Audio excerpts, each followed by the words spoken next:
Hello everyone, আসসালামু আলাইকুম। Welcome to Tanzil Shila blog. তো আশা করি সবাই অনেক ভালো আছেন। তো এই গরমে ভালো থাকাটা খুবই কষ্টকর। জানি বাংলাদেশে প্রচণ্ড প্রচণ্ড প্রচণ্ড গরম, তো সব জায়গায় প্রচণ্ড গরম চলতেছে। তো আমাদের অবস্থাও নাজেহাল। এত গরমে মানে কি বলবো, বাচ্চারা বেশি অতিষ্ঠ হয়ে যাচ্ছে, বাচ্চাদের সাথে আমরাও।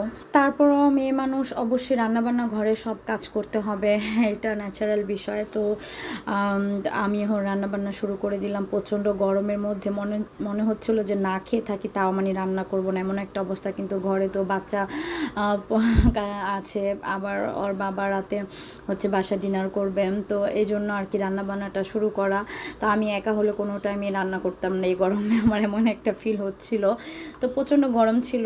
তো আলু দিয়ে আর হচ্ছে বেগুন দিয়ে আমি হচ্ছে বড় রুই মাছ রান্না করতেছিলাম।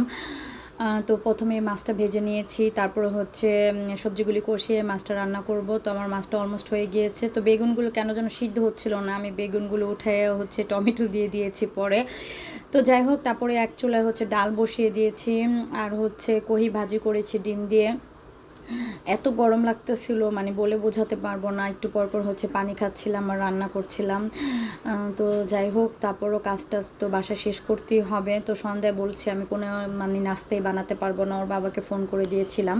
তো বাইরে থেকে একটু নাস্তা কিনে নিয়ে আসছে বাচ্চাদের জন্য। তো তারপর হচ্ছে ফ্রিজে অনেক আগের একটা আইসক্রিম ছিল, তো এত গরম পড়েছে তো ভাবলাম যে আইসক্রিমটা খাই। তো আবরারকে দেইনি, অদ্রিকা, আমি, অদ্রিকার বাবা আমরা খেয়েছি।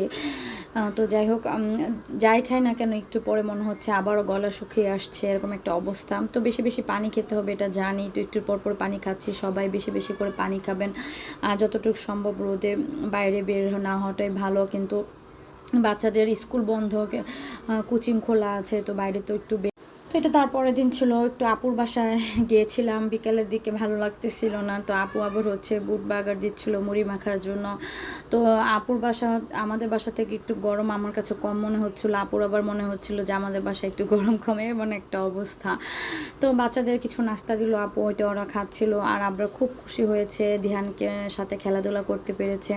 এখন তো আর আজান নাই সাজাল নাই, তাই ভালো লাগে না। তো ধিয়ানের সাথে দেখা হলে অনেক খুশি হয়ে যায়, একসাথে খেলাধুলা করতে পারে। পরে হচ্ছে আপু মুড়ি মাখালো, তো আমরা সবাই মিলে হচ্ছে একটু মুড়ি মাখা খেলাম। তো যাই হোক, দাবিকের রুমে আমার কাছে অনেক ঠান্ডা লাগতেছিল, প্রচুর বাতাস আসতেছিল। তারপরে তো আপু চা বানালো, চা খেলাম।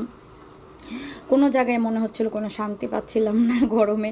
তো বাসায় চলে আসছে, এসে রাতেরবেলা হচ্ছে আমি একটু বউয়া ভর্তা করেছিলাম, কাঁঠালে বিচি ফ্রিজে সিদ্ধ করা ছিল, ওইটা আমি ভর্তা করেছি। আর অদ্রিকার দাদি হচ্ছে ধনিয়া পাতার ভর্তা দিয়ে দিয়েছিল, এটা অনেক মজা। আমি একটু বউয়া বানালাম অনেক দিন পরে, মানে কোনো কিছু খেতে ইচ্ছা করতেছে না, মাছ মাংস, তাই ভাবলাম একটু বউয়া খাই ডিম ভাজা দিয়ে। আর এই তো আজকে ব্লগটা এ পর্যন্তই। কোনো কিছু ভাল লাগে না, মানে ওইরকমভাবে ভিডিও ক্লিপও নেওয়া হয় না। তো যাই হোক, সবাই অনেক ভালো থাকবেন, যতটুকু পারবেন বাসার মধ্যে থাকবেন, রোদে কম বের হবেন, আর বেশি বেশি করে সবাই পানি খাবেন, এটাই। আর মানে যে প্রচণ্ড গরম, সবাই বলছে যে গরম নাকি আরও বাড়বে।